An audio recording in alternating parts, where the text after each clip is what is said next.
உதயநிதி ஸ்டாலின் அவர்களோட அதிரடி முடிவால் திமுக அமைச்சர்கள் பல பேர் செம்ம அப்செட்டில் இருக்காங்க. என்ன நடந்திருக்கு டீட்டெயிலாக பேச போகிறோம். அதாவது உதயநிதி ஸ்டாலின் அவர்கள் என்னதான் துணை முதலமைச்சராக இருந்தாலுமே திமுகவின் கட்டுப்பாடு ஸ்டாலின் அவர்களோட கையில் தான் இருக்குது. உதயநிதி ஸ்டாலின் அவர்கள் எது சொன்னாலும் திமுக அமைச்சர்கள் சுத்தமாக ஏற்றுக்கொள்ள மாட்டேங்கிறாங்க அப்படிங்கிற விஷயம் நம்ம எல்லாத்துக்குமே தெரியும். இந்த சமயத்தில் 2026 சட்டமன்ற தேர்தலோட வேட்பாளர்கள் பட்டியல் தயாராகி கொண்டிருக்கு. உதயநிதி ஸ்டாலின் அவர்களும் அதுக்கான வேட்பாளர்கள் பட்டியலை தயாரித்து கொண்டிருக்காங்க.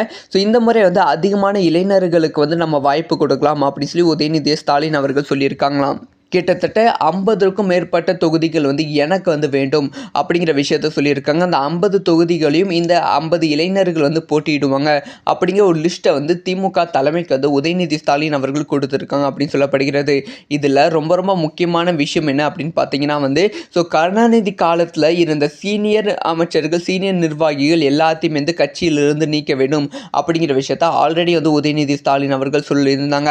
அதுக்கு ஏற்ற மாதிரி தான் உதயநிதி கொடுத்துருக்கும் லிஸ்ட்டில் அந்த 50க்கும் மேற்பட்ட தொகுதிகள் சீனியர் அமைச்சர்களோட கட்டுப்பாட்டில் இருக்கும் தொகுதிகள். ஸோ அதை தான் உதயநிதி ஸ்டாலின் அவர்கள் கேட்டிருக்காங்க. ஸோ தலைமை என்ன முடிவு பண்ண போகிறது அப்படிங்கிற விஷயத்தை வெயிட் பண்ணி தான்